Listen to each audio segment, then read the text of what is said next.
this year's God and Computer lecture series. We decided to use the time where Don happens to be here, not in Stanford, to invite other computer scientists to contribute their opinion on the whole interaction of religion, God, and computer science. And so we have now in front of us five very famous, very good, very interesting, which is most important for me, accomplished computer scientists. But one of them is an exception, because Harry Lewis from Harvard University is actually the moderator. So even though if Harry is a well-accomplished professor at Harvard University for computer theory, he is also dean of Harvard College, and therefore very much used to interact with people, force them to tolerance, make them shut up when they talk too long, and but also competent enough to know when something is important. So I welcome Harry very, very much, and I welcome all the other four panelists very, very much, that you all had the courage to be here and talk about some area of your life which is usually not some part of your professional life or not that openly talked about. And I hope very much that we have a wonderful interaction. Thanks you all for coming.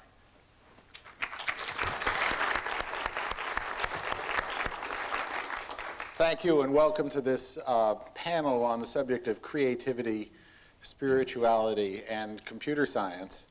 I am very grateful for the four distinguished guests we have here with us to have taken the time to share their afternoon with all of us. Let me tell you how I'd like the format of this to be. I'm going to first introduce the four panelists to you, and then I will ask each of them, in the order in which they're seated to my right, to make a few introductory remarks on the subject of the panel. And then we'll probably have some, when they've finished that, some crosstalk among them, exchanging ideas and having some quick reactions. But I want to leave at least half an hour for discussion with the audience, if not even more, depending on how long they take. So there'll be plenty of time for you all to jump in and ask questions, make statements. But yes, my job is tolerance enforcer. That's my unofficial title for the day. So let me begin by introducing all four speakers. Immediately to my right is Guy L. Steele, Jr., who is a distinguished engineer at Sun Microsystems Laboratories, received his A.B. in Applied Mathematics from Harvard College in 1975, his SM and Ph.D. in Computer Science and Artificial Intelligence from MIT in 1977 and 1980. He is the co-author or author of 4 books on programming languages, Common, Lisp, C, High Performance, Fortran, and Java, as well as the Hacker's Dictionary, which many of us know and love. He is a recipient of the Grace Murray Hopper Award from the Association for Computing Machine, and as well as being a former ACM fellow of the American Association for Artificial Intelligence, and has many achievements in the world of computer science. Again, some of those that have had the most impact were as designer of the original Emacs command set and as the first person to port TeX. At Sun Microsystems, he's responsible for research in language design and implementation strategies and architectural and software support for the specification of Java. And I will now depart from Guy's formal biography to introduce a slightly autobiographical element to his biography. Guy Steele was a student in the first course I ever taught at Harvard in the fall of 1974. And I have no memory whatsoever of what the subject of this course was. I literally don't remember anything, but it was a great course. There were 17 people in it. I went back and looked at the grade sheet last night. It was really quite amazing. 2 of them are now tenured professors at Stanford, Eric Roberts and Mike Junasareth. John Reif, who's a professor at Duke, was also in the same class, and Guy, and several other people have also gone on to influential careers. But the thing I do remember about the course was Guy's final exam. Because there, in the middle of some rambling, disconnected, incorrect approach to a problem, all of a sudden there was a break. I didn't write this down, I don't have the blue book, I just remember it 25 years later. It broke and he said, "Ah, now I see all too clearly the error of my ways." Now, any of you who's a student, remember that anything you write will survive.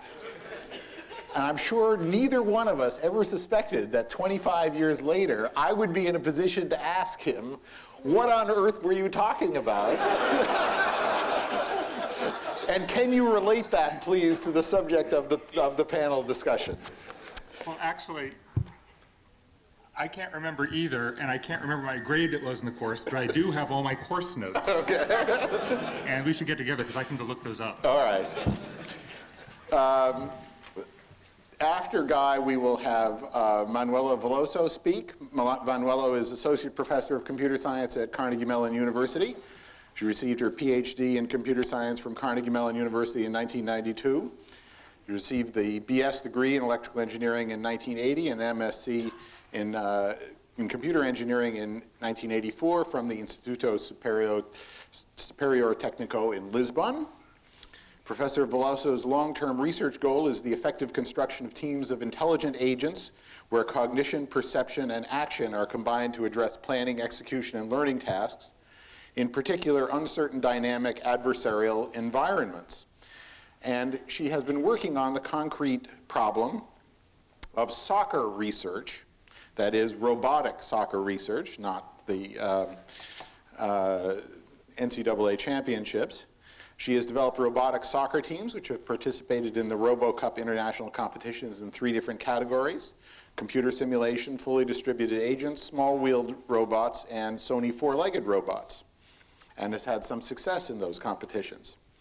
She is the author of over 70 technical papers and the editor of several volumes. And she has been awarded the NSF Career Research Award in 1995 and the Alan Newell Medal for Excellence in Research in 1997. To Manuela's right is Donald Knuth, who truly needs no introduction. Again, if I can voice, I'm sure everybody has a Don Knuth autobiographical story in some way, who's in this audience at least. Many of you, I'm sure, do. My first job after I graduated from college, where I was a hacker, was to go to a research, national research laboratory in 1968. And I remember, after I was there about 6 months, one recent arrival from the West Coast telling me that there was this guy at Stanford who'd written this book about computer programming, but it was different from the books about computer programming that you were used to seeing, which were language reference manuals and so on, although it had lots of code in it. It sounded quite fascinating, and I remember going out and ordering a copy of this book and reading it, and I came back to graduate school a number of years later, far more fascinated with the intellectual potential for the field than I had had from my experience as an undergraduate. Don, of course, is Professor Emeritus of the Art of Computer Programming at Stanford. He has bachelor's and master's degrees from Case Western Reserve and a PhD from Caltech. He is the author of many, many influential, highly influential books, not only the Art of Computer Programming series, but the Computers and Typesetting series, and his non-technical book, 316 Bible Fonts Illuminated, about which he spoke here a few weeks ago. He's received many honors: the Turing Award, National Medal of Science, the Steele Prize from the American Mathematical Society, the John von Neumann Medal, the Harvey Prize, and the Kyoto Prize, and many honorary degrees from many institutions. And finally, Mitch Kapoor is the 4th speaker. He is the founder of Lotus Development Corporation, designer of Lotus 123, the desktop productivity tool which led the way to the ubiquitous adoption of the personal computer as a business tool in the 1980s. For 20 years, he has been at the forefront of the information technology revolution as an entrepreneur, investor, social activist, philanthropist, and most recently, venture capitalist. He is also a former teacher of transcendental meditation and a fervent admirer of the Dalai Lama. So, thank you all for being here, and Guy, I'd like you to begin, if you would, and please do use the microphone.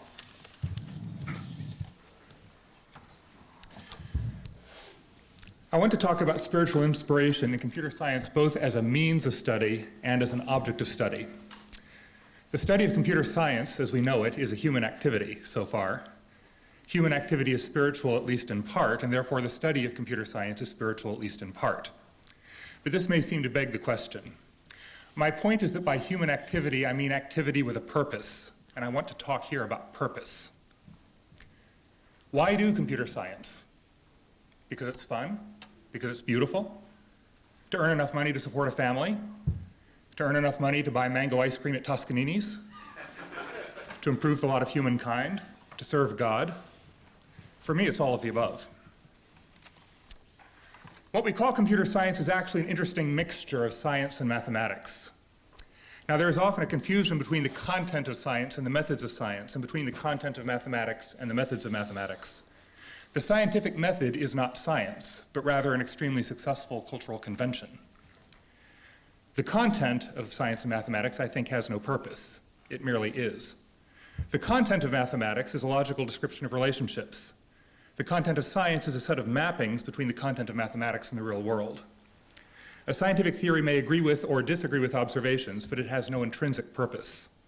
A mathematical theory may be consistent or inconsistent, but it also has no intrinsic purpose. The activity, the human activity that produces or discovers or uses these theories, however, does have purpose. Multiple purposes, in fact, and these purposes guide our allocation of resources to the effort. So what is purpose? I think purpose is related to consciousness. I'm not quite sure how. Purpose links our actions or perhaps our mental states from moment to moment. In many ways, purpose reminds me very strongly of the physical concept of momentum. Zeno of Elea famously claimed in his arrow paradox that motion was impossible. Roughly speaking, he said that at any instant of time, an arrow must be in a particular place, occupying a space just the size of the arrow, within which there is no extra space to move. And at another instant, it is in another such space. Then he asks, where and when can the motion occur? Bertrand Russell put it this way: the arrow is never moving, but in some miraculous way, the change of position has to occur between the instants. That is to say, not at any time whatever. Modern physics addresses Zeno's paradox first by using real numbers to model space and time and accepting the mathematics of limits as an explanation, though there are plenty of reasons to believe that this model is not realistic and breaks down at quantum scales. And second, by introducing the concept of momentum, which is a magic extra piece of state. At any given moment of time, the arrow has not only position, but momentum. And momentum is exactly what distinguishes an arrow at rest from an arrow in motion. Momentum as such, like energy, is ineffable. You can't see it the way you can see position. Momentum is the link through time. It describes how future positions of the arrow will be related to the present position. Of course, momentum can be altered by the action of outside forces. In exactly the same way, I think purpose is the link through time that describes how future states of consciousness will be related to the present state, and purpose may be altered by outside influences. Much of the content of religion has to do less with questions of fact and more with questions of purpose. Where Genesis 1:1 says, "In the beginning God created the heavens and the earth," this is to me first and foremost a statement about purpose. Where there is no purpose, we speak not of creation, but of accident or happenstance. Where John 3:16 says, "Yes, this is how God loved the world. He gave his only child so that." It is a statement about God's purpose. Where does purpose come from? Whatever we may regard as the source of the physical universe, I believe also may be the source of purpose. It seems to me that purpose is exactly as likely to appear suddenly from nowhere as mass is, or momentum. I believe provisionally, as a scientist should with any theory, in most aspects of the Big Bang theory, though there are some problems with the details. And I believe that God was behind it and had a purpose. I believe provisionally in most aspects of the theory of evolution, though there are some problems with the details. And I believe that God is behind it and has a purpose. I will madly conjecture that purpose may in some sense be conserved as rigorously as mass energy or angular momentum, and that just as the universe appears to contain a preponderance of matter over antimatter, perhaps it contains a preponderance of good purpose over evil purpose. Then again, that may be just wishful thinking on my part. The questions who and what are answered by things. The questions where and when are answered by states of things, positions in space and time. It makes me wonder why we don't have a question word whose answer is the momentum of a thing. The question how is answered by a process, by some relationship between space and time. And in fact, momentum is such a relationship, so maybe how is my missing question word. And that leaves us with why, the answer to which is a purpose. Now, what does this have to do with spiritual inspiration, the subject of this panel? Let me point out that we can understand the word inspiration in two senses. Something that imparts a purpose or something that fulfills a purpose. Inspiration in the ongoing sense sustains the effort of a quest. Inspiration in the instantaneous sense supplies the object of the quest. Such a quest may be intellectual, emotional, or spiritual, not that I think these three categories constitute sharp distinctions. On the contrary, when it comes to why we do what we do, whether it be computer science research, day trading, flipping burgers, or caring for lepers in Calcutta, all purposes are implicitly spiritual matters. Usually we associate the term spiritual with good as opposed to evil, but I think it is fair to say that a selfish or thoughtless purpose is also spiritual in nature. I don't have time in these preliminary remarks to explore the subject of good and evil or whether we have free will. I will remark briefly that I regard evil as exactly that which is opposed to God's purpose. This definition may be tautological.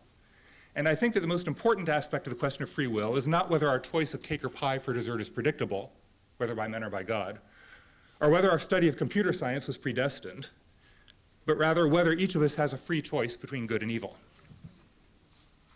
Now let me turn to spiritual inspiration as object of study.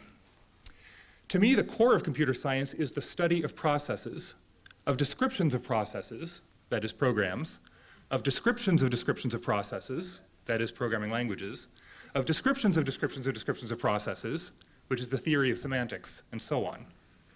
And oh yes, all their mathematical consequences. And as an afterthought, how well the descriptions predict the behavior of actual computing machines in the real world. That's the science part.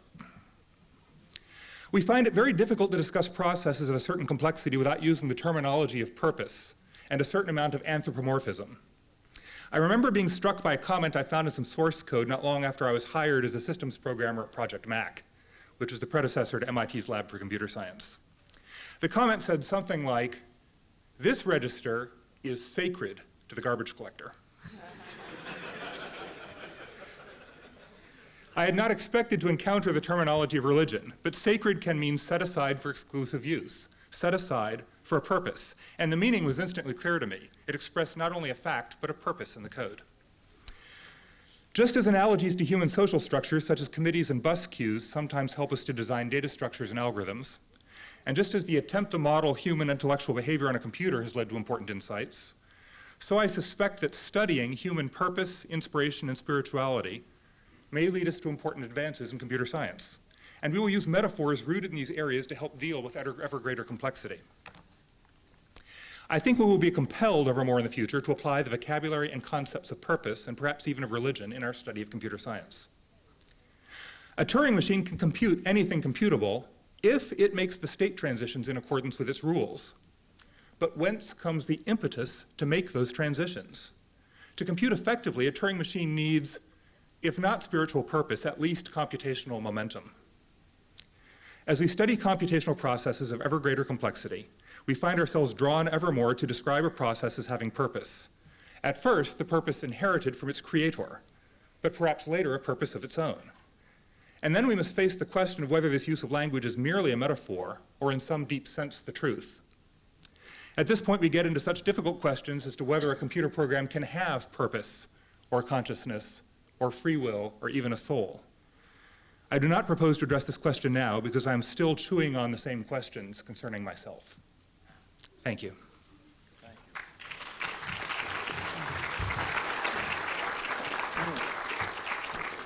Before passing the microphone to Manuela, let me do what I should have done before Guy started speaking, which was to read you the question that I asked the four panelists to answer. Now, if you're really good, you can infer it from the answer. But I think here was the question that I posed to think about. Computer science is an exact science if there ever was one, and arguably the ultimate man-made science. In what sense is spiritual inspiration a relevant concept in computer science? So it was a broad question, but an attempt to get people somewhere on the same subject. So I think that would have been fairer if I'd said that before Guy started. Thank you. Manuela? Okay, so I guess that Harry didn't have to remind you of the question, because I actually would like to take these 5 minutes or 7 to be more down to earth and say the problem that I face as a computer scientist. So computer science back in the 50s was described by Alan Perlis, Alan Newell, and Herb Simon when they founded the computer science department at Carnegie Mellon in the following way. They defined it as actually they said, this is their words, computer science is the study of computers and the phenomena that surround them. Within this phenomena that surround them came these artificial intelligence as one of the areas of computer science. And this artificial intelligence in which I'm engaged doing research has very, very ambitious goals that kind of confrontate very deeply this concept of creativity, spirituality, and God.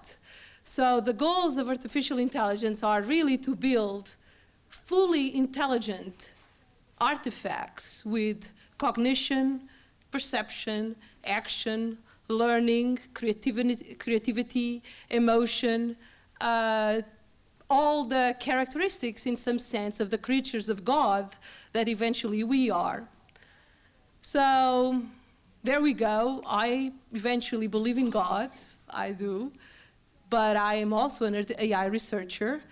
And do I believe that such creatures can be invented by me, can be invented by my students, can be invented by my computer science algorithms? Are we going to be able to replicate, in the real world, these little creatures? So, to tell you frankly, I hope never to have to face this question. I just go on with my life, I do my research, I keep my beliefs in God, and I just go on. And I don't want to have to say, yes, there will be a little robot that will have its soul, or no. That's an ultimate impossible goal. Now, because I actually want to avoid to face this question, and I'm here avoiding to face it, let me tell you a little bit, actually, how I get my robots actually to at least show a little bit of creativeness. So robotics has been seen as a science of precision. I was last week in a robotics faculty retreat of Carnegie Mellon. I'm on sabbatical here. And robots have been used in factories. And I saw films, which you all saw, of factory of Sony, precisely drilling holes, tons of arms, all at the same time, building these cars, building these machines. And those are called robots. Then we see precise robots that go into space and fix those satellites and go to Mars, exactly land there at the right time. Everything's precision. But what I face is that I really would like robots to live with us. And my little robots that play soccer, believe me, do not do precise things at all. They really do not kick into the goal all the time. They spin on the spot when the batteries go down. They cannot do real passes. They push other robots even if they know it's a foul. They do all sorts of things, and they actually get me, who I coach them, and all my students shouting at them, go, kick, do it, get out of the way, go around, which is like strikingly, unscientific. Because because you really act towards these little creatures as if they were creatures. You see people in the audience looking at these little Sony dog robots where I am giving a big technical explanation that the robot is a mechanical thing in which you can switch the legs, and I just press a button and I put another leg, and I see this panic in the eyes of my audience, you are hurting the dog. And I'm saying, I'm sorry, this is a robot. Still, and I'm saying, well, and I have faced the problem of not being able to show how to switch a leg in a robot, because the audience of 4-year-olds almost cries in front of me if I touch the robot and I turn off, just break the leg. So it is true that actually this concept of us having spirituality, I would dare to say that one day we could mimic. And we don't know what spirituality is for me. You don't know what my soul is. You don't know as much as me. And probably will be faced one day with little robots that you don't know what's inside of them and what really it's there. The tricky thing is to build computer science the way I do, I think, to be able to look at the problem as a probabilistic action selection problem rather than a precise deterministic algorithm to address the uncertainty of the world. My little robots are built as little machines that do probabilistic decision making. So they surprise you. They do, because you cannot foresee everything that will happen in the world, and you did not pre-program everything. And furthermore, you have a learning component that adjusts online values that you know can be adjustable, but you don't know how they are adjustable. So if you have a chance of one day watching these little robots or getting engaged in computer science research at the AI level, the right approach that I defend is to have this random component that probably will capture what spirituality is for humans. And that's my point. Thank you.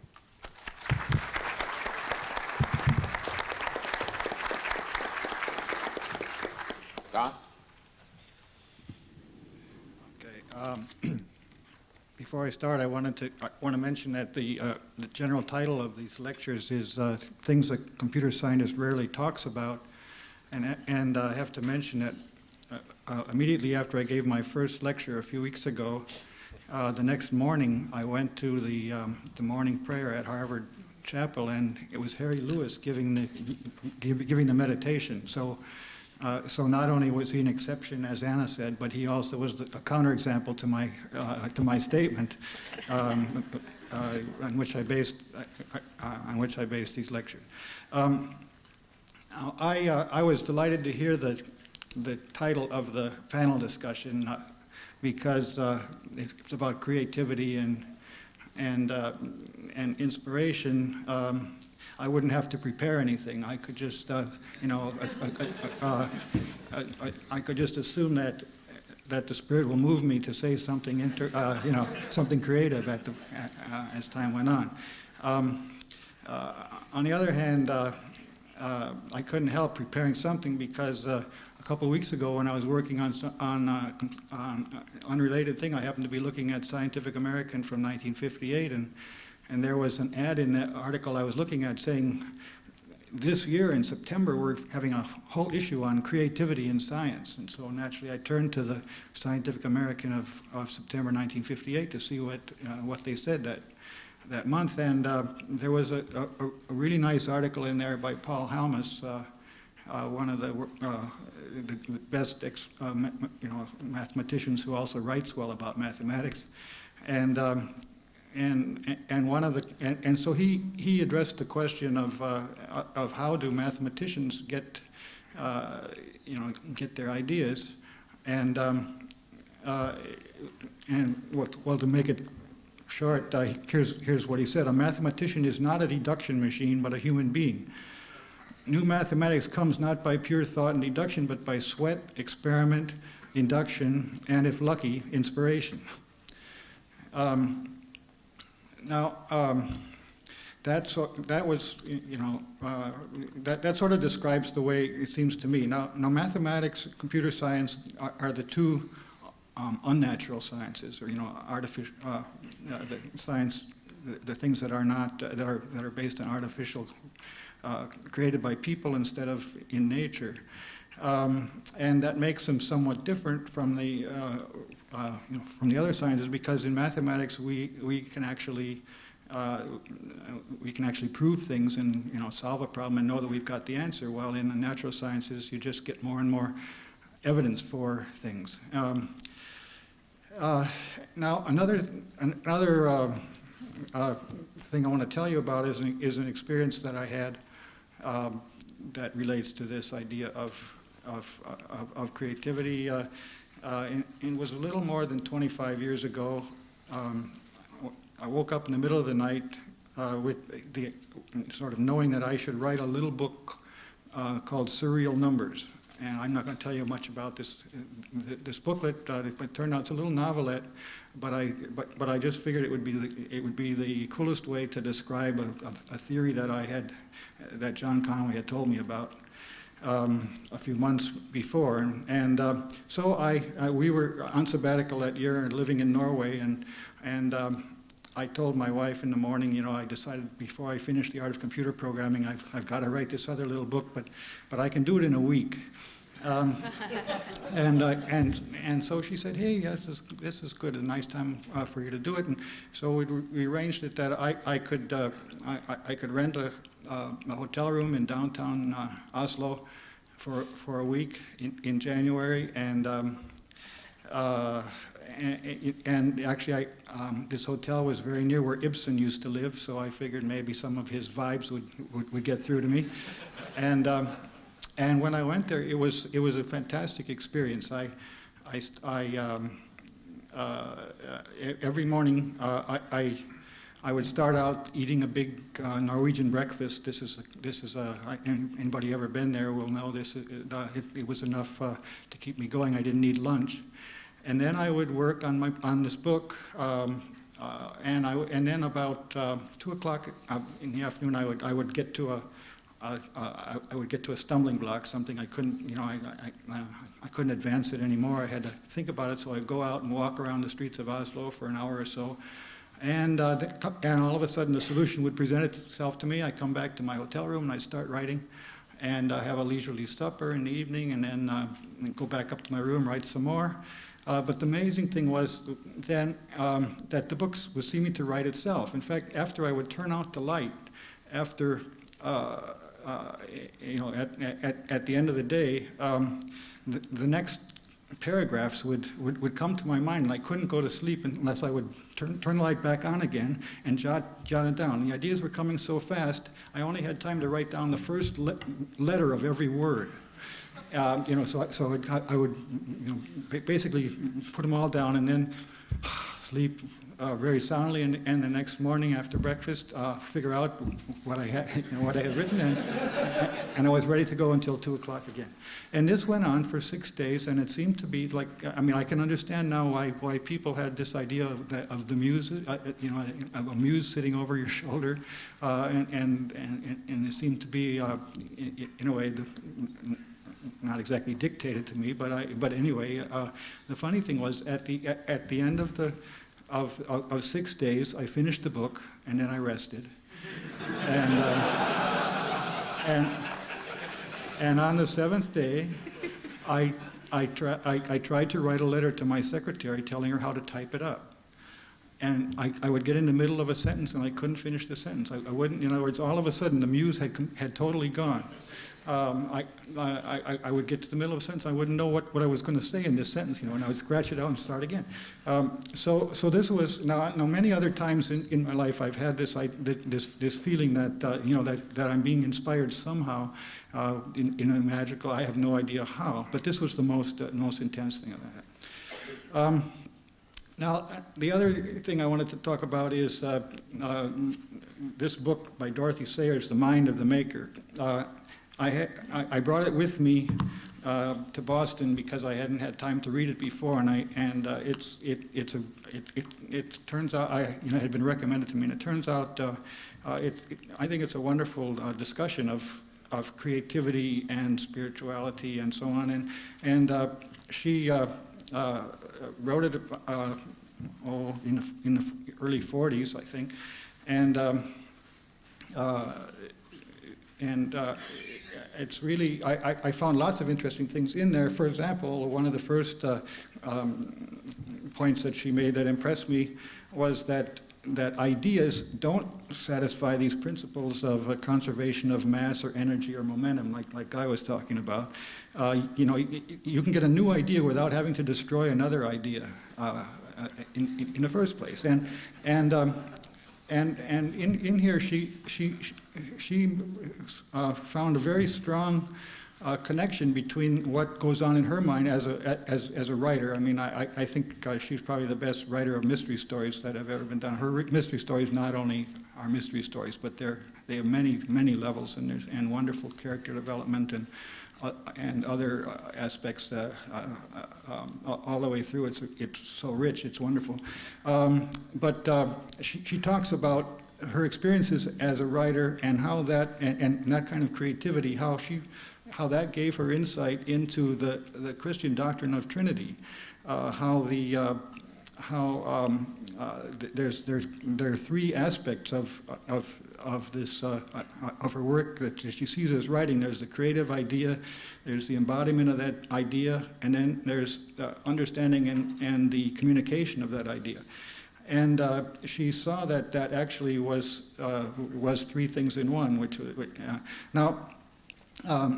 Let me just say a few more things about what she had in here. She said, for example, she talks about the compulsion. Said whenever the creature being created's drive for existence is dominant, everything else will have to give way to it.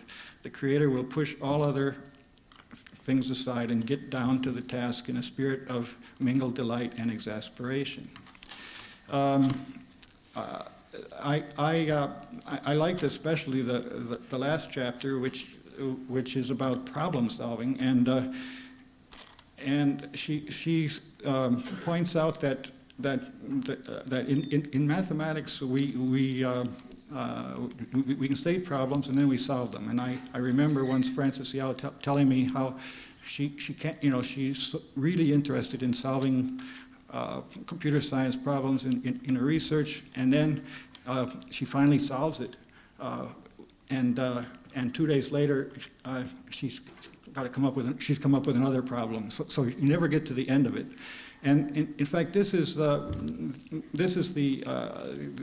idea. Once if you solve the problem, it's dead, and there's no more life. There's nothing more to do. So you have to have another problem. And in real life. In fact, it's misleading that mathematics problems get solved, because most of the things that occur in real life are sort of insolvable. There's tension between, you know, yin and yang. They're between things that can only be mixed together but never actually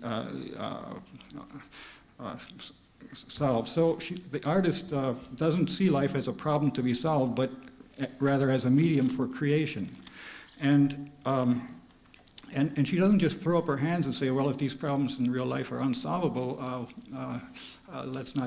we can't do anything with them. I remember reading Václav Havel comment 3-4 years ago, saying how similar thoughts, that that people are misled when they think you can that the problems that arise in life are like puzzles that you just have to find the trick to solve them. But he didn't carry it further to say what you do with it. But Dorothy Sayers had this nice idea. He said, well, first she says, the concept of problem and solution is as meaningless applied to the act of creation as when it's applied to the act of procreation. She says, to add John to Mary in a procreative process does not produce a solution of John and Mary's combined problem. It produces George or Susan, who, in addition to being a complicating factor in the life of his or her parents, possesses an independent personality with an entirely new set of problems. And as I said, you know, in mathematics and with respect to Francis, once you've creatively solved a problem, you must go on. But the point that Dorothy makes is that this is really an opportunity to be creative. We can take an apparently untractable problem and use it to make a new thing, and this is where this is why creativity is a wonderful thing. Now, I'm a little worried that creativity is dangerous. The world couldn't stand more than 10 people who were creative just exactly the same way I am. I mean, if there were more than 10 Knuths in the world, we wouldn't have time to read each other's books. It would be terrible. And so fortunately, there's lots and lots of different kinds of creativity. As we develop, it's nice. It's nice that our software now is becoming more interactive, so that the users are being more creative as they use these things. Now I just have to think creatively about some punchline that I should end with, and I had one in mind. Anyway,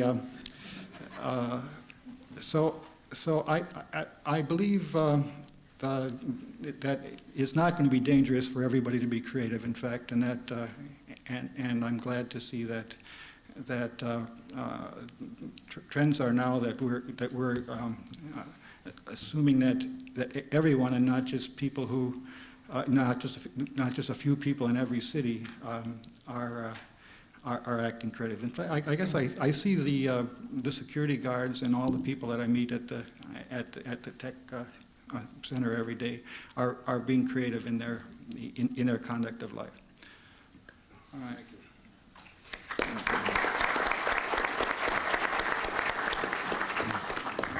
Edge. Well, this is a pretty difficult topic, and I have very few firm answers, although I will take lots of firm positions, which may fool some of you into thinking that I actually know something. For that, I apologize in advance. To provide some context here, I thought I would annotate the autobiography. I'm not a computer scientist. I'm more of a software designer, and there are some significant differences there between science, engineering, and design that really influence, I think, one's outlook on the issues at hand. Time doesn't permit going into that there right now, but what I would say is, in the context of being expected to be knowledgeable about computer science, it's sort of like asking a profound dyslexic to act as a scholar of literature. It can be done, but it's quite an art form.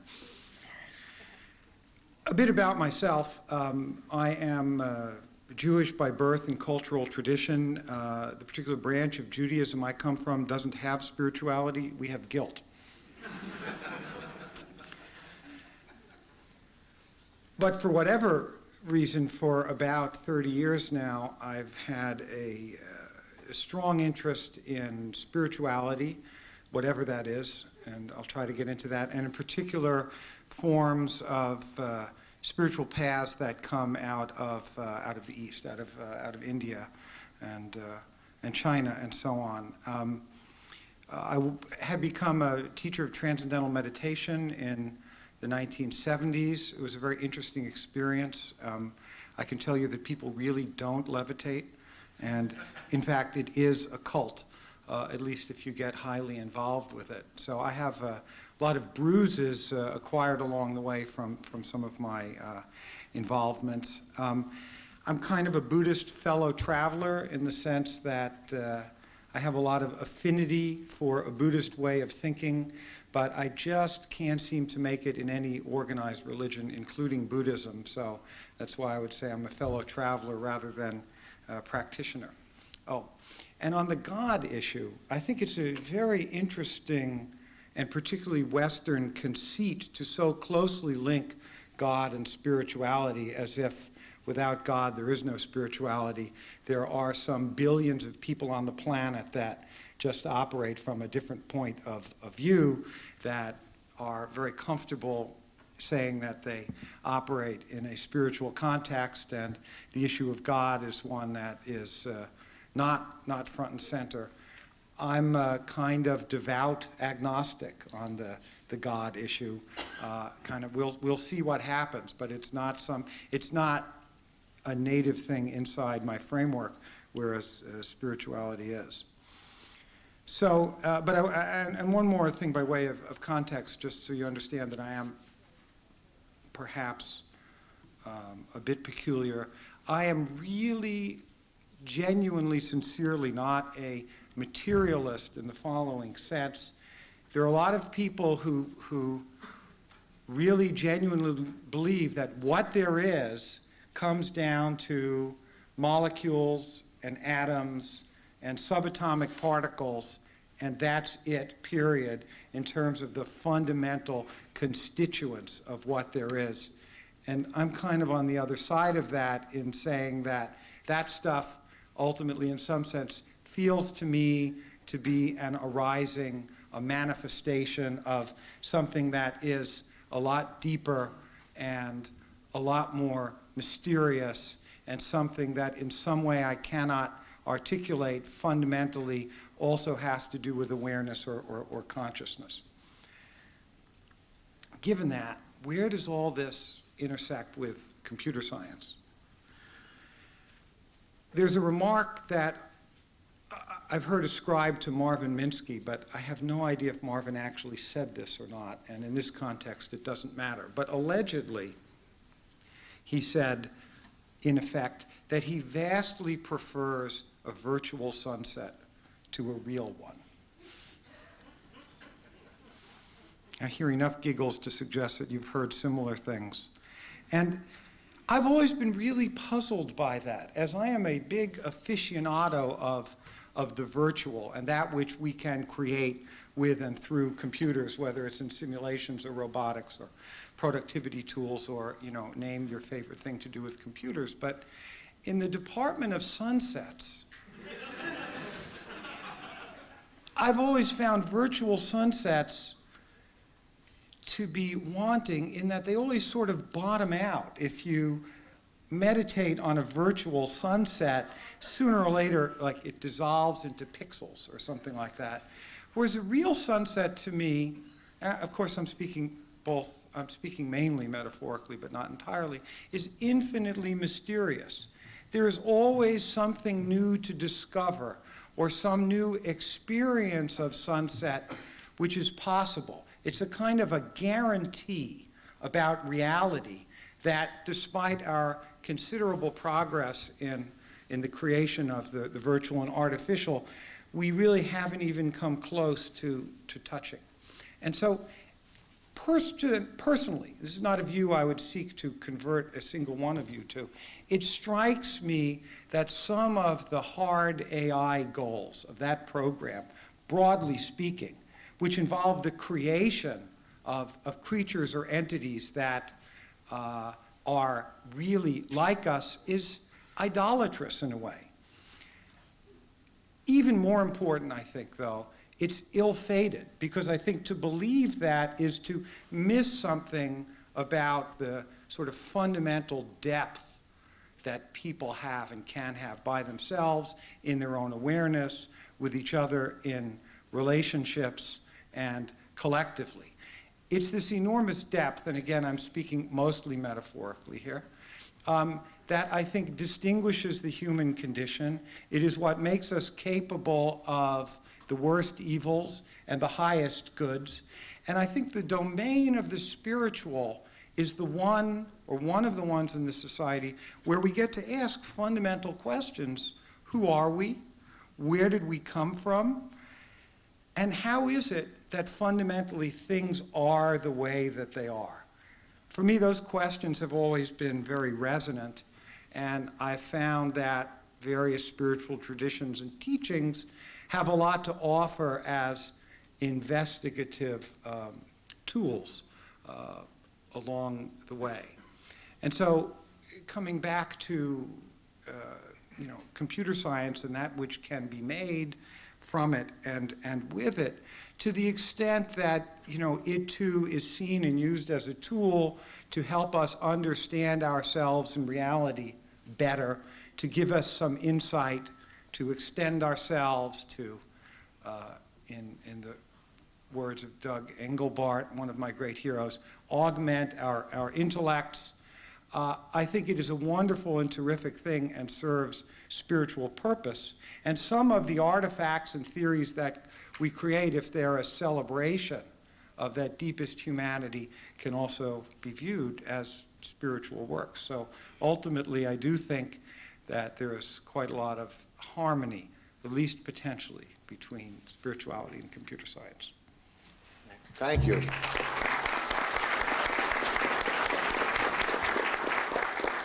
Well, this was great. There were lots of interesting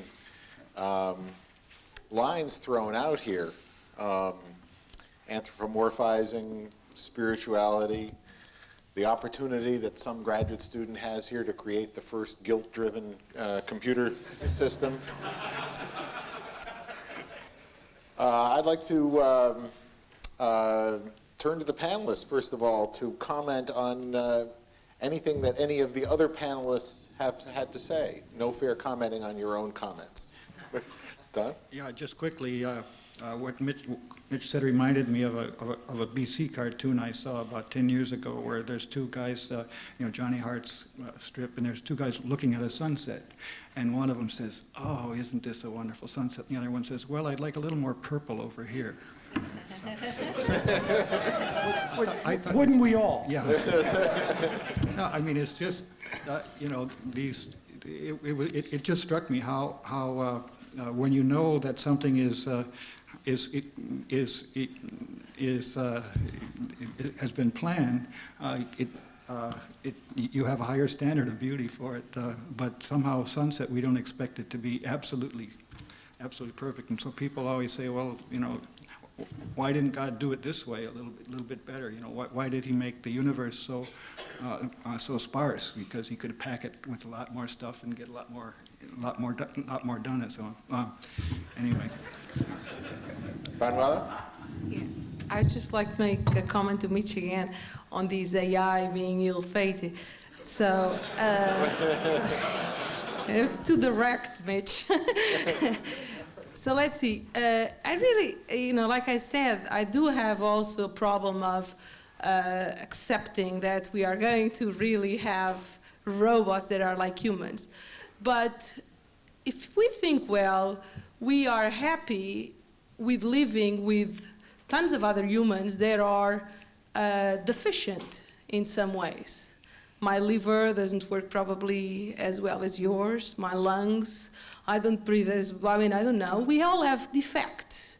So what's the problem of thinking about robots that have the defect of not being spiritual? Probably missing a soul. If we have a soul, okay, robots won't, big deal.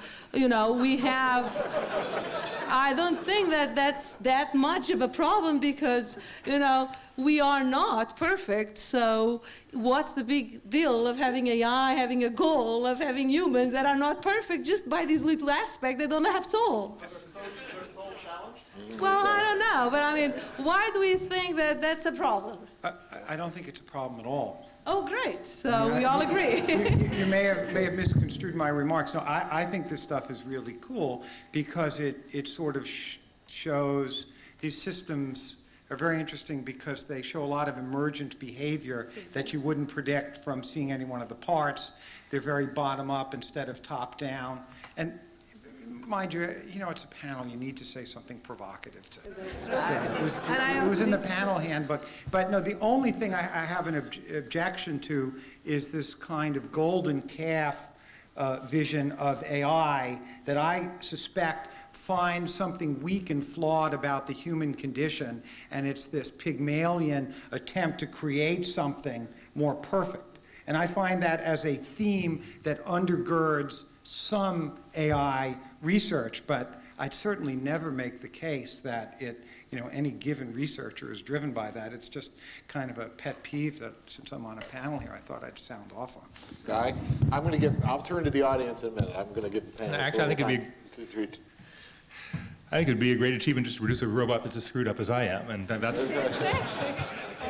worth shooting for. And one thing one central puzzle of this is how do we know when a robot has a soul or not? So I'll ask rhetorically, Mitch, how do you know whether I have soul or an intellect or not? For me, soul is like this God thing, you see. If you don't believe in God, I mean, I'd be happy to find out that he or she exists. But if it's not a belief, you're relieved of a lot of problems like, why does God do X? Oh. Similarly, I don't know about soul. You got to understand, genuinely, the serious point is that's kind of a concept that comes out of Western paths of spirituality, largely. And if you go to Buddhism, for instance, it's, endless tomes about all sorts of things, but the concept of soul doesn't arise. I hope that somebody will explain to me, why we need that concept or what work it does. And then it could be interesting to talk about, whether robots could have them or not. Well, we can back out of this a little bit emotionally and say that instead of discussing soul, we're going to discuss purpose or perhaps even just semantic meaning. Where does semantic meaning come from? How is it that a word or a person comes to convey meaning? And there's this problem that if you start to get too rigorous and strict and make your definitions too narrow, you find yourself backing into solipsism, which has problems of its own. But if you don't back yourself into that corner, then you're bound to be a little bit too liberal and to make mistakes.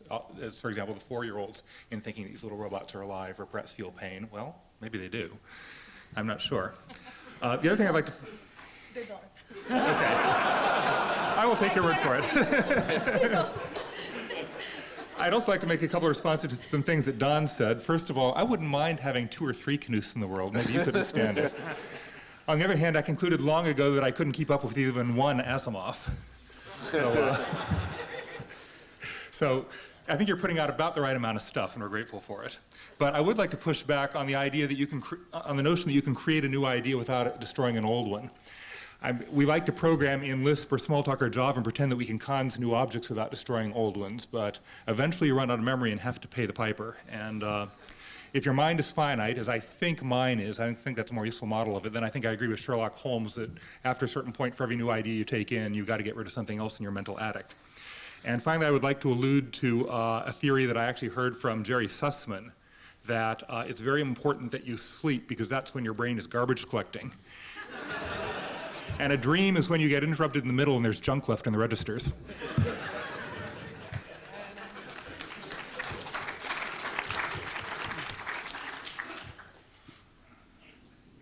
No? I just want to say that still I can write a new book without having to remember what's in the old one. She says the poet is not obliged to destroy Hamlet in order to create Falstaff. All right, let's, if you don't want to talk to each other anymore, let's... Happy to do that, but we could make it a bigger conversation. All right, let's make a bigger conversation. Yes, sir. I was taken by the idea of process in Guy Seale's talk. Since there's a Harvard professor sitting next to you, it reminds me of Whitehead. His process philosophy has led to process theology. The idea that God is subject to process is changed by process. And another idea is Corbin Kaufman, who's emeritus at Harvard now, who says that God. He defines God as serendipitous creativity. That's what God is. And so you could comment on some of these more modern ideas. And your idea of process is a divine element in the process.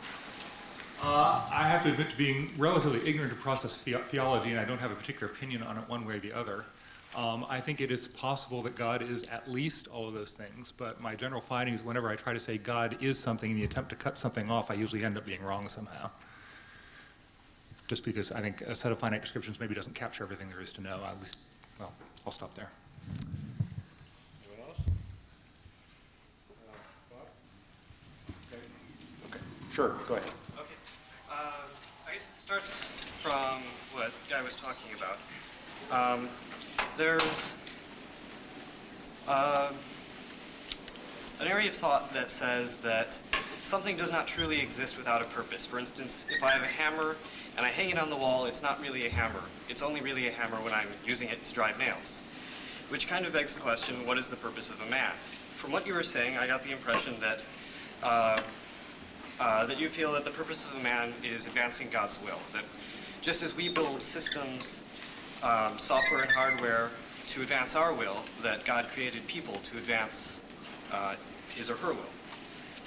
If this is true, then a compiler doesn't understand or acknowledge its greater purpose. How or why should we acknowledge or understand any other greater purpose beyond what we can see and do?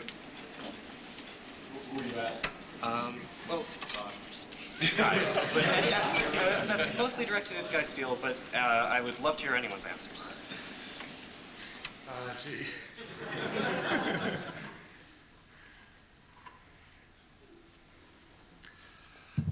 Could you repeat the last sentence, your last sentence question again, because I'm not quite sure I caught the details of it. Sure.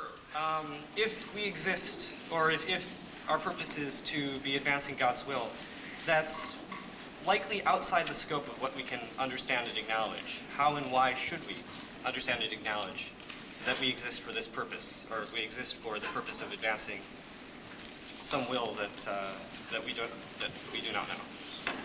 Okay, thank you. First of all, I note that you use the word should, and I will notice that that's got a free variable that needs to be bound to some purpose.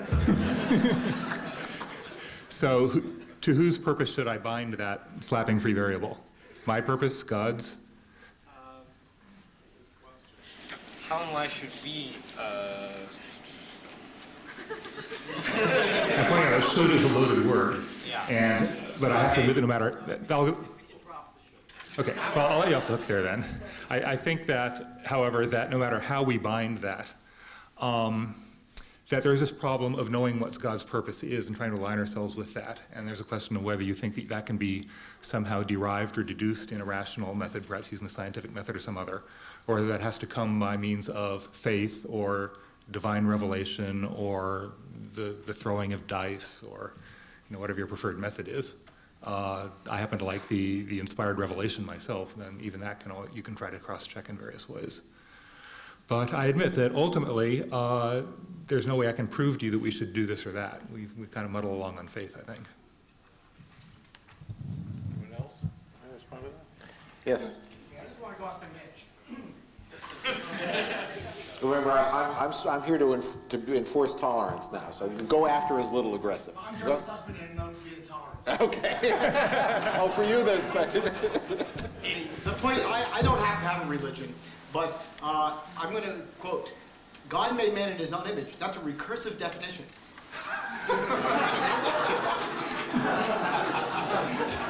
Mitch, you get equal time. And therefore... I can create things that themselves can be creative. I don't have any problem with that. Okay. But I want There's you to... no idolatry involved in making something in the strong AI view. Under that interpretation of strong, I absolutely agree with you. I wanted to just ask Guy or comment on this soul and or purpose thing. I mean, it seems to me one of the, and maybe you can shed some light on how you construct this, since I gather that you see them in some sort of relationship or continuum, which intuitively sounds very appealing. But for me, a purpose, what kind of entity is it? Where does it fit into the concept ontology? A purpose is like, it's a kind of a behavior descriptive kind of entity. That, that's what you could talk about what a purpose is in terms of various behaviors and their relationship over time and so on. Whereas, and I just may have a very crude view of this, when you talk about soul, typically I experience that in terms of it's a kind of physical or paraphysical entity. A very different kind of entity than something which is merely a description of purpose. And so I kind of feel a disconnect between those two. And this is not word mincing, this is in search of illumination. If you make a connection, I'd love to get let in on it. Well, in struggling for metaphor, I'm led to ask the question of whether we think of soul as being more like a paraphysical entity, as you say, or whether it's perhaps more like a pattern, and a pattern that that may have an underlying physical substrate. And I guess the best comparison I can ask is whether you think a computer virus is real, independent of the bits of magnetic oxide that it's embedded in at this or that instant. Sure. Yeah, absolutely. Well, Great, then we're done. So, okay, if you strip away all of the paraphysical stuff and you kind of talk about pattern and you describe patterns in terms of descriptions of behaviors, that's fine. With a virus, you can ultimately point back to the underlying substrate in a way that's pretty coherent. Now, can you do that with soul? It's the pointing back to the substrate with soul where things just seem to get really murky. Yeah, I'm not sure, and I'm not even sure whether I mean this to suggest that a soul is a pattern quite literally and to say that it's just a pattern within physical substance, or whether I merely mean that as a metaphor. But I think thinking about computational objects, such as viruses that seem to have some kind of minimal life of their own, and some purpose of their own. At least we talk about viruses as if they're good and evil. And there are some good viruses that go around, sort of spreading vaccine against nasty viruses. But then I think that may have less to do with their inherent nature than with our projecting values onto their existence. So that's a set of things to puzzle over. Yes. I'm going to try to get this out. I don't know if I'm going to be successful, but semantics, artificial intelligence, the effort, the purpose, the desire to create computers which can have a soul or have human characteristics which make them indistinguishable from carbon-based life forms.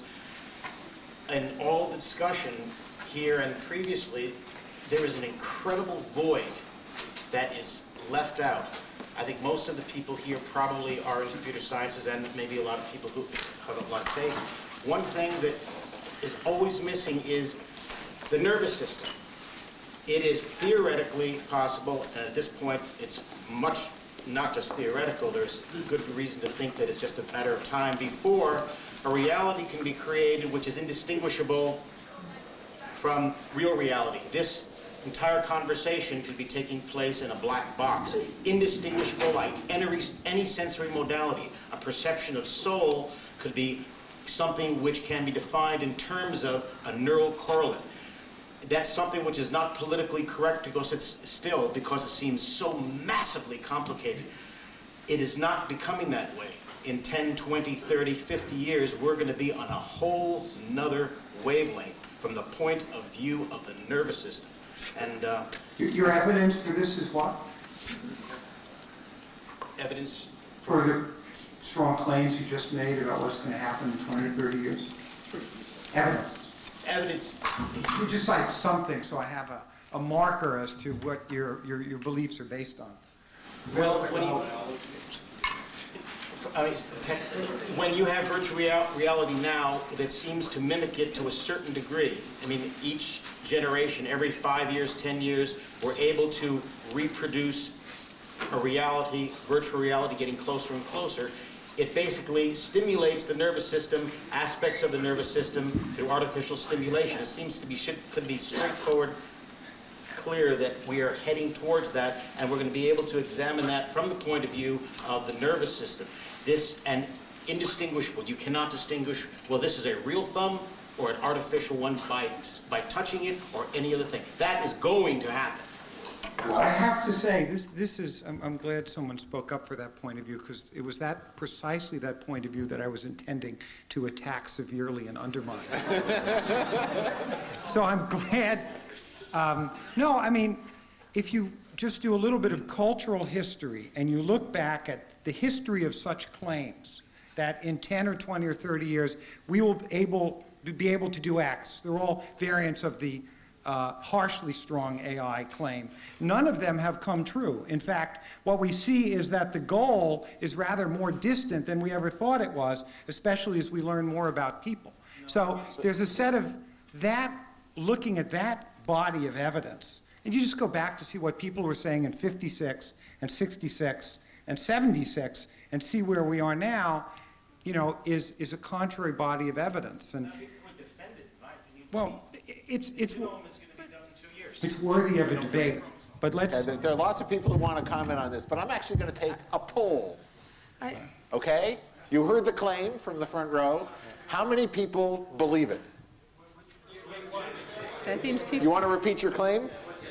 that there will be a very good virtual reality. Indistinguishable. That within a given period, at some point, it could be 200 years. I happen to think from my knowledge of the nervous system, it's going to be closer to 30 or 40, but what doesn't make a difference? 200 years that we're going to be able to replace what we sense now as reality. You all believe you're here, and you're somebody sitting next to you with a purple shirt or whatever. I just rented The Matrix. Indistinguishable from an artificial creation that stimulates the nervous system. Okay. How many people believe that's going to happen?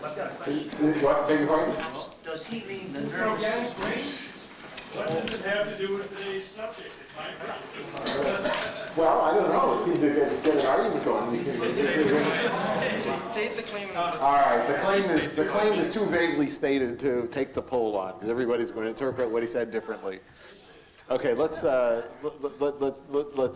Charles, you're next. I just wanted to bring up the point that some people, including me, believe that within 50 years nanotechnology will happen. And this is a technology that would theoretically allow you, for example, to map the brain from inside the neurons, bring that data out using radio frequency, and internally stimulate the brain using neuron stimulation directly. Okay? And let's just say that happens. Let's just say that happens in 50 years. The interesting aspect of it for this panel is, does it have any meaning? Not whether or not you believe in 50 years or 200 years or 2 million years, we can produce this behavior. I happen to believe we can. But it doesn't matter for whether or not, if such a thing occurred, philosophically, would it be of any interest to us spiritually or creativity-wise? We don't need anything that complicated. We can observe what people are doing, what people do in their everyday behaviors. We can model those behaviors externally, and we can start to predict what people are going to do. Then people will really wonder what spirituality is. Any comments back on this? Somebody else other than Mitch. Okay. I really, being an AI researcher and aiming to get to that day, I really don't think that day is reachable, believe me. And probably you have the nanotechnology, and I struggle to put the intelligence there on the technology. I struggle to have robots that do more than pushing balls. And Deep Blue struggle to do more than thinking of what's the next move for chess. Probably, I think that there is this thing about hardware, and there is this thing about this completeness that we have, probably, which still, completely puzzles me. Because although I believe eventually that we will be able to have a thumb that you don't know whether it's your thumb or someone else's thumb, are we ever going to have the ability to really encode, program, given that the way that we do computer science, or the way that we will have to put onto the technology, the decision making requires us to understand ourselves.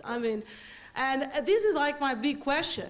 It's like, give me all the technology. If you were claiming that 100 years from now, Manuela, you could really know how you learn, and you could reproduce in paper exactly how did you go from, not knowing anything at the beginning of your life till you are, 40 years old or something, that would scare me. But if you actually make the claim that technology will give me an artifact that will look physically as me, doesn't scare me at all, in the sense, it doesn't solve my problem yet, okay? It's more of a substrate question than a knowledge question. Guy was saying there's pattern and soul, and what do you reduce it to in the substrate? I'm pointing out that the substrate can be artificially created in a million different ways that are not the real world, and the interesting question is, if you grow up in such a substrate that is not the real world, do you have a soul, and so on? Those are the interesting questions for me. That's the question.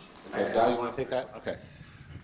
Actually, I'm going to address the broader question as well. It seems to me that if what you want to accomplish is not being able to tell whether this is your thumb or someone else's thumb, you don't need fancy computers or nanotechnology. You can do that with a couple of bottles of alcohol.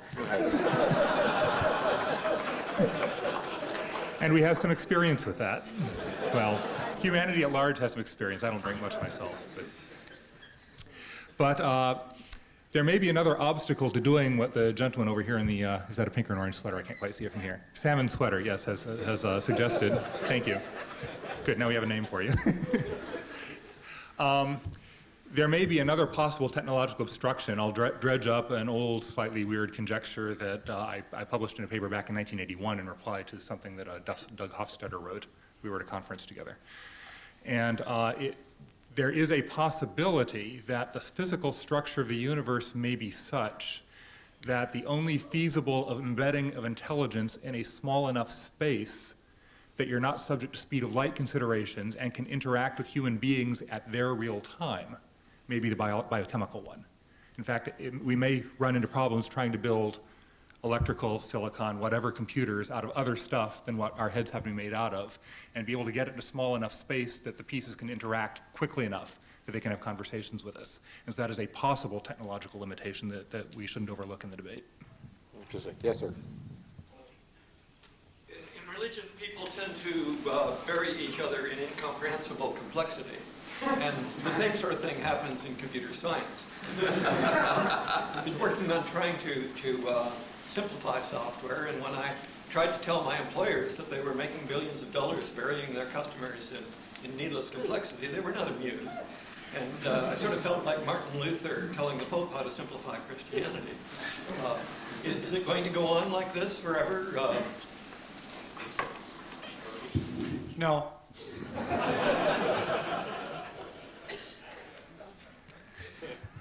Yes, sir, up there. Actually, if I could jump real Sure, quick. go ahead. Quick one. I'm going to conjecture that 200 years from now, we'll have decided that computers aren't interesting and are really boring, and we'll have gone on to something else. You know, it'll just be a technology in the background like refrigeration technology is now. Well, unless we build robots. I'm having a little bit of a different view in that from Hinduism or Shintoism, your robots already have souls. Because if you look at it from a quantum mechanical point of view, there is no time. You have a sheaf of universes in which the point of the observer appears to create time by moving through that sheaf. And that is the soul. And if a robot is interacting with the environment, or if a protozoa is appearing to move through a sheaf of universes as a point of observation, that is your soul, because a soul isn't intelligence. A protozoa has intelligence, a soul. A flower has a soul under Hinduism, and therefore your robot already has a soul. Problems taken care of under quantum mechanics and Hinduism. I will let them know.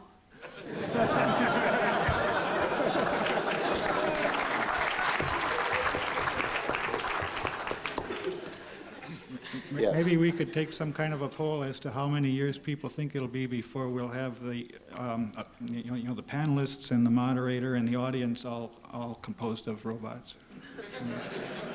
Well, it's a serious question, right? I mean, yes. You meant. I mean, that's a version of the poll I was trying to take. I assume it was something like that you were.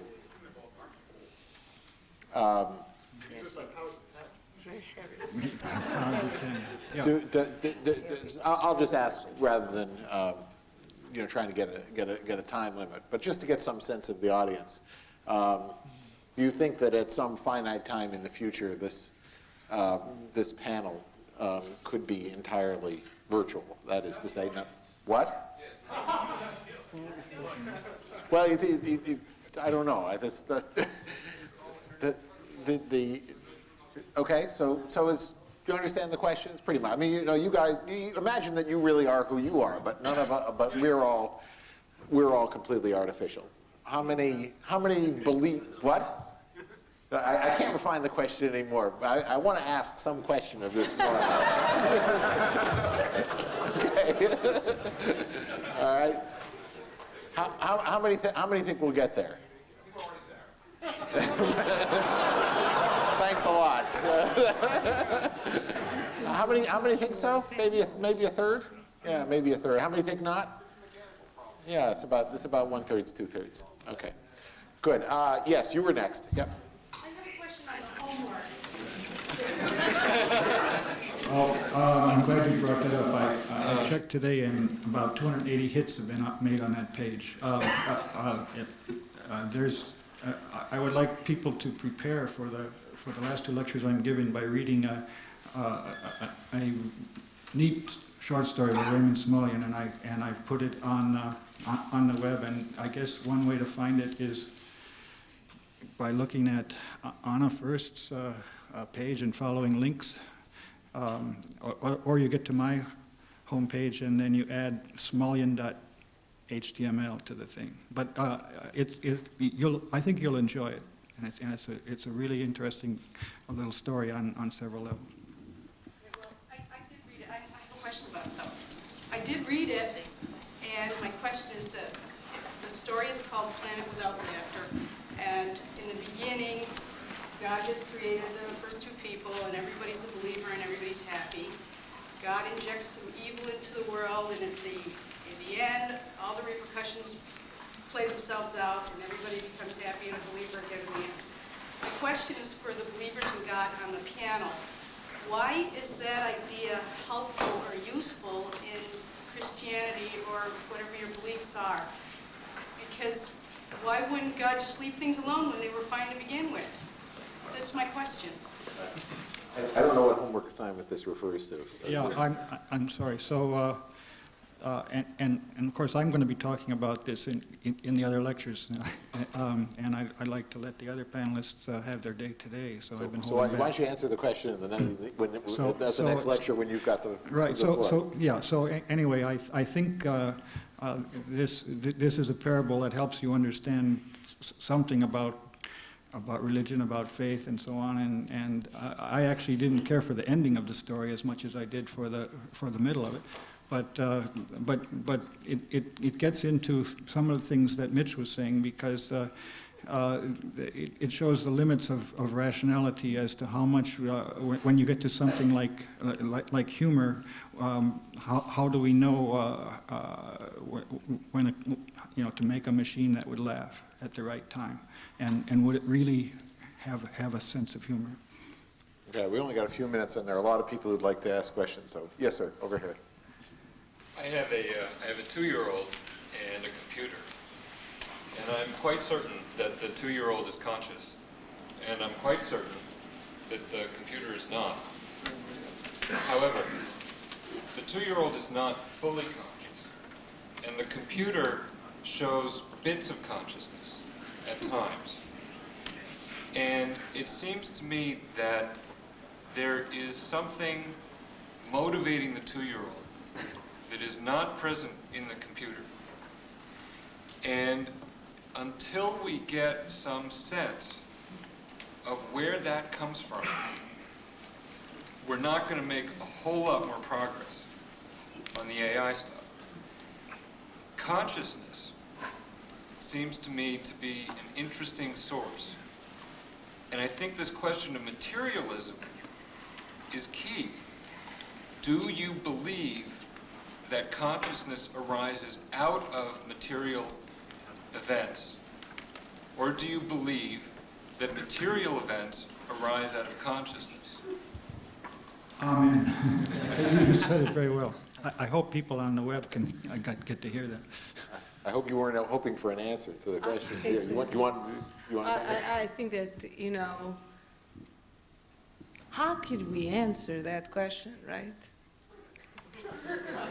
On the other hand, let me tell you something. I do believe that motivation that you kind of claim that drives your child to get conscious and the computer not, if you would have little robots around and if you would interact with them, the outcome of those interactions could surprise you.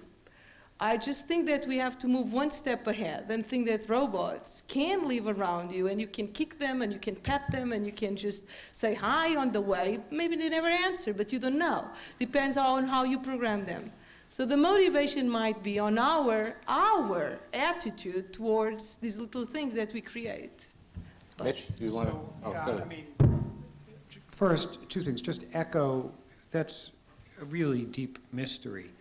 And I think the kindergarten of that mystery, which is probably resolved sort of as a postdoctoral fellow or beyond, for me goes through psychology, which is to say one of the differences between the 2-year-old and the computer, as far as I'm concerned, is that the 2-year-old has some kind of self-sense, some representation of the self to itself, and that my Windows 98 machine kind of doesn't. Well, that's a, yes, okay. Barbara.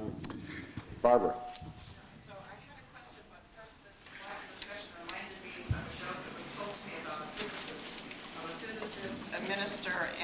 computer scientists having a debate about which of their professions was most important and most fundamental. The physicist said that his profession understood the order in the universe. The minister said that God had created order out of chaos, and the computer scientist laid claim to creating chaos. So for my question, and this was inspired in part by what Manuela just said,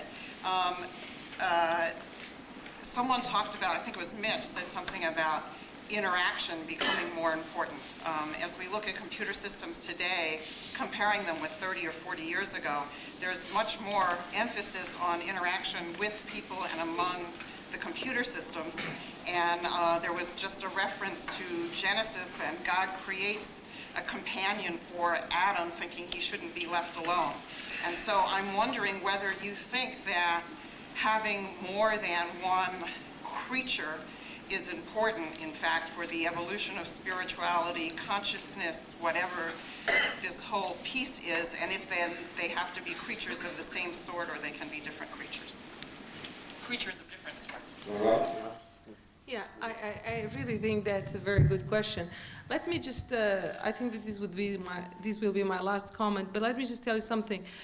I really believe that we can increase our spirituality and our knowledge of ourselves and our knowledge of our origins by trying to create little intelligent creatures, trying to create intelligent artifacts and interact with them.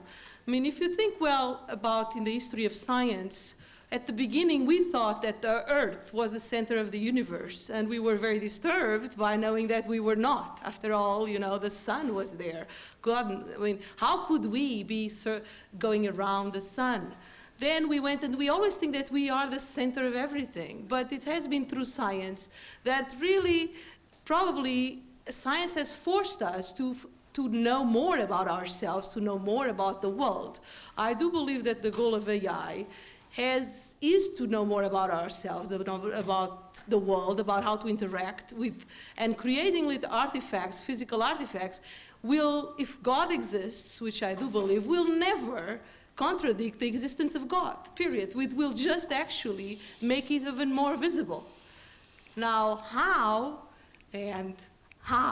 I don't know, you know, but I'm not afraid of pursuing an AI goal, because I do believe that knowing more about myself and knowing more about the world can never lead me to the conclusion that God doesn't exist, or that eventually I don't think that I will get to that end. On the opposite, okay?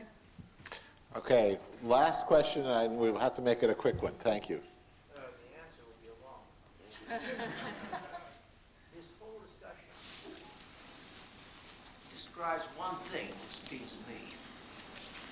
The question, it's something that comes out directly out of what the gentleman I'm looking at directly said at the very start.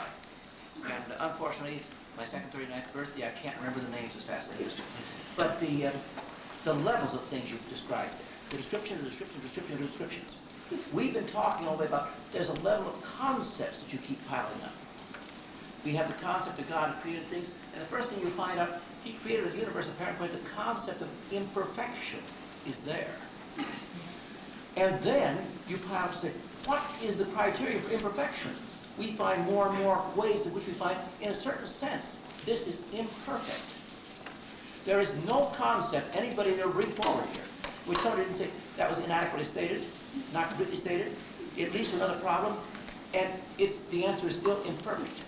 One of the biggest things you have that the computer may have done for us is to say, at least we can recognize this fastness with our finite minds. We know that is our big problem. One of our big problems is to recognize as quickly as possible some definition of imperfect in some limits, and what possibly can we be doing about it. By the way, the image of God, God created a universe in which perhaps he couldn't create a perfect image no matter how he tried. Just as a concept to add to that sort of thing. Sure. Now you see why this question obviously goes on forever. Yes.